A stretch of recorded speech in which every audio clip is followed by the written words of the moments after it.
Well, hey everyone. Us, whatever, I'm going to be starting a new video series on the construction of my Zenith CH-750 cruiser airplane. And since it's going to be a whole series of episodes, I guess is the right term, figured I'd give it a little intro here. Don't have anything to really show you yet, except for the workshop and where the plane's going to get built. I do have components on order right now. The tail kit is on order, so I'm anxiously awaiting parts. But thought I would show or film a quick introductory video here. I'm not an actor. I don't pretend to be. I'm just a little redneck guy from Oak Island, North Carolina, that's building. I guess this is the fourth or fifth Zenith plane that I've started. The one that I plan to finish. I'm 52 years old, like I said, live in Oak Island, North Carolina, married to Missy. Got to have an understanding and a supportive wife, and she is. And 3 adult daughters, which will probably make an appearance at various points in this video series, as well as 2 grandkids, an almost 5-year-old granddaughter and a newborn grandson. Much later down the road, they'll probably make an appearance too. They live in Wisconsin though, so it's a little more difficult to get them on video. I'm a software engineer. I went to college back in the late '80s. Studied a little bit of aircraft design, but I was in the career pilot program at Guilford Tech in Greensboro, North Carolina. Grew up in Charlotte and in St. Louis before that. Never did anything professionally with aviation. It's probably a good thing. Too many people have ruined a perfectly good hobby by making a job out of it. I've always enjoyed aviation as a hobby, and especially building planes. Aircraft structures class in college, taught by a guy by the name of Walter Rouse, or Walt Rouse. That was what got me going. I never thought about building a plane before that class. Never even occurred to me that I should even attempt it. One aircraft structures class back in the late '80s, and I was hooked. So it's a great hobby. It's an expensive hobby. I mean, let's be honest here.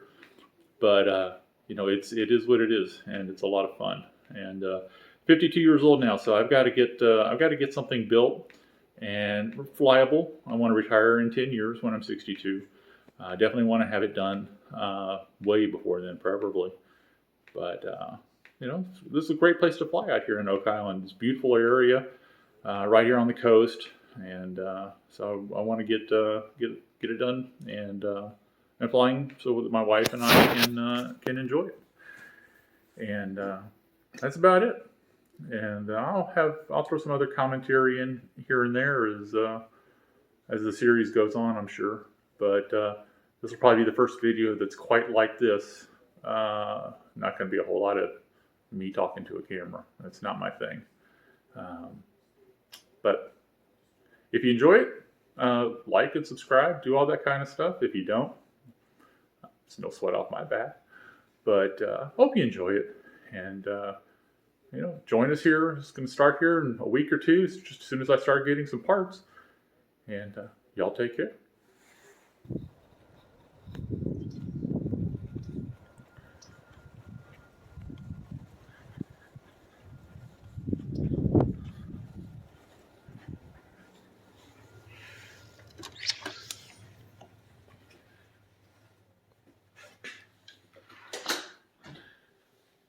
Okay, so here we are inside the workshop, hangar, airplane factory, whatever you want to call it. This is where the plane is going to get built. As you can tell, it's under my house in Oak Island. This is a room that I built, or an enclosure, I should say, that I built under the house last year while I was working on my Zenith 650 project. And I've got about 12 feet wide and a total of 32 feet long area to work in. So as you can see, it's just a simple enclosure underneath my house, which is built on pilings. I am about a half mile from the ocean here in Oak Island, North Carolina. So a lot of houses are built on pilings for flooding. This area where I'm at is not actually in a flood zone, believe it or not, despite only being 14 feet above sea level. The most water I've ever seen here was in 2018 following Hurricane Florence, which dumped about 40 inches of rain in 2 days, and the water made it up to about halfway up my driveway right here. So for about 3 or 4 days, I had beachfront property. But don't have to worry about flooding too much here. But nonetheless, the house is built on pilings to keep everything safe. And that's just the way we do things around here. So I'll give you a quick tour here. And basically the doors, these were chosen over a garage door because of code requirements. If I were to put garage doors on here, I would have had to do a firewall overhead since our bedroom is right above me. So I put these doors in. What you can't tell really is how easily this whole front section is removable. And when I say easily, I mean you can do it. You can take it out and put it back in a day. So, it's not that easy to remove, but it is removable. That's going to become important, I think, as the plane gets ready to move from here to the airport for final assembly. I don't think I'm going to be able to fit it. That's a 6-foot wide door, about 6.5 feet tall, and I don't think it's going to fit. So I'm fully prepared to remove that wall when the time comes.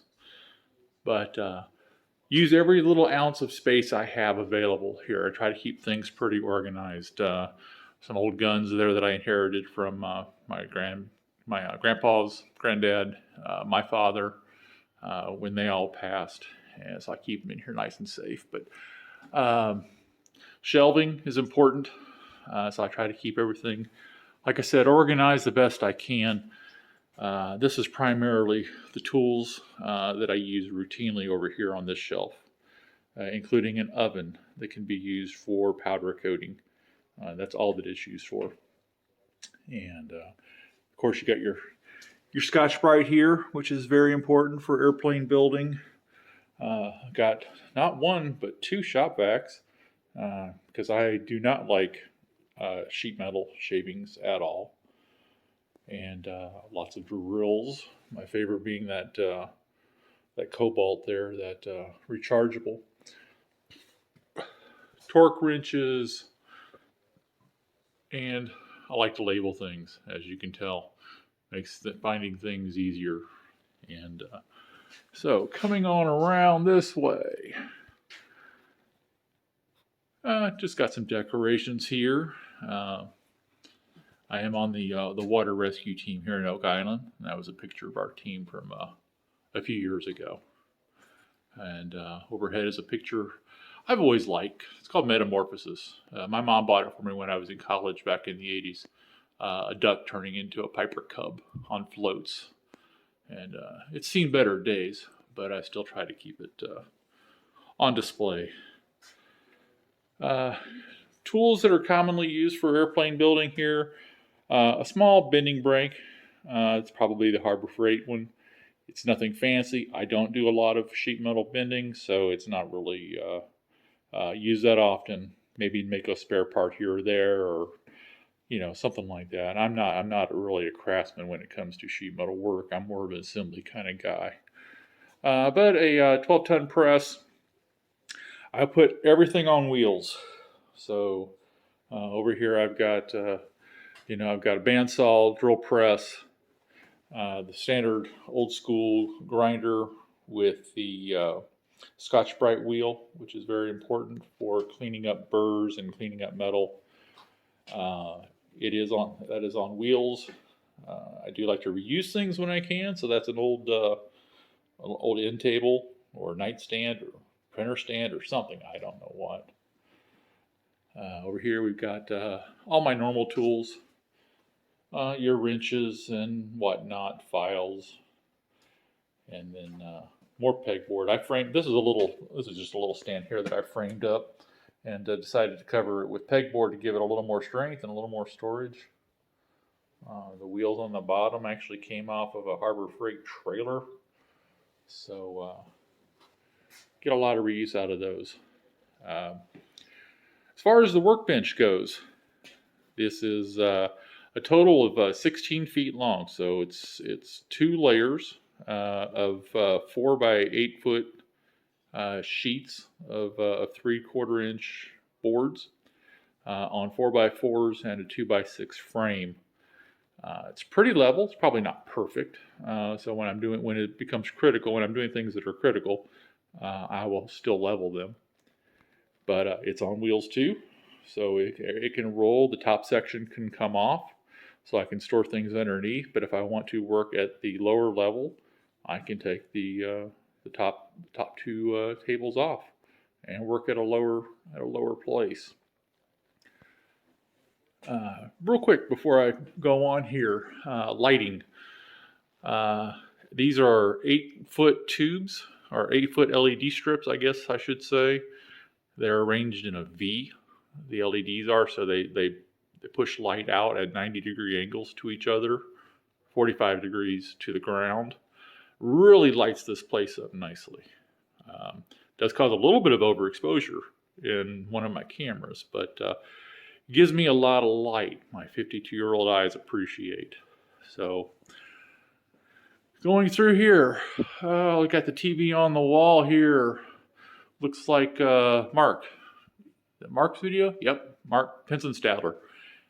He's got one of the most beautiful Zenith cruisers I've ever seen. It's the Blue Angels plane. And Mark has a great channel called Kit Plane Enthusiast on YouTube. Highly recommend you check it out. And Mark does a great job. That's not what you're going to get out of me. You're not going to get the kind of videos that Mark does out of me. You're going to get what is essentially a time-lapse version of a live stream. So you'll be able to tune into the live stream as well. But what I publish after the fact is going to be a time-lapse. Mark does a great job of explaining what he's doing, explaining why he's doing it, taking lots of pictures, and he's got a good sense of humor. Seems like a really good guy. So check out his channel. It's very much worth it. Come down here. This is all aircraft tools here. So the only thing on that little cart is aircraft tools. Lots of Cleco pliers. Up here we've got drill stops, countersinks, all that kind of stuff. Cleco clamps, hand riveters, blah, blah, blah. It's all in there. Of course, you can't do any of this stuff without a computer sitting here. So this is a feed for one single camera. I'll get to that in a second. But a little picture my mom bought me years ago, North Carolina First in Flight. Come around here. So this is the storage shelves for all of the kit parts, the kit components. And as you can see, it's empty right now. And the reason why is because I've ordered the CH-750 Cruiser tail kit and flaperons. It seems like a weird mix maybe, but it was a way to combine shipping to of similarly, I cannot say that word, similarly sized components. So, and what they could deliver in a relatively timely manner. So within a week or two, we should be getting those parts in from Sebastian and the boys in Mexico, Missouri. And finishing up over here, we've got your regular typical stuff that you might have in a shop, pressure washer. You might have a motorcycle lift. I do. Hydraulic jacks. Again, shop vacs. Can't have too many with working on metal airplanes. I do have a 3D printer, which I don't use a whole lot. I do make some small components with it. And I sometimes make tools with it, like a 13 millimeter spacer that Zenith calls for in places. I've used it to make that before. Old map of the area where I live, the Oak Island, basically all the water area, the approaches to the Cape Fear River. Hoses everywhere. Again, big fan of Cobalt tools. They've served me well. More tools. I've got a lot of hobbies, and motorcycles is one of them.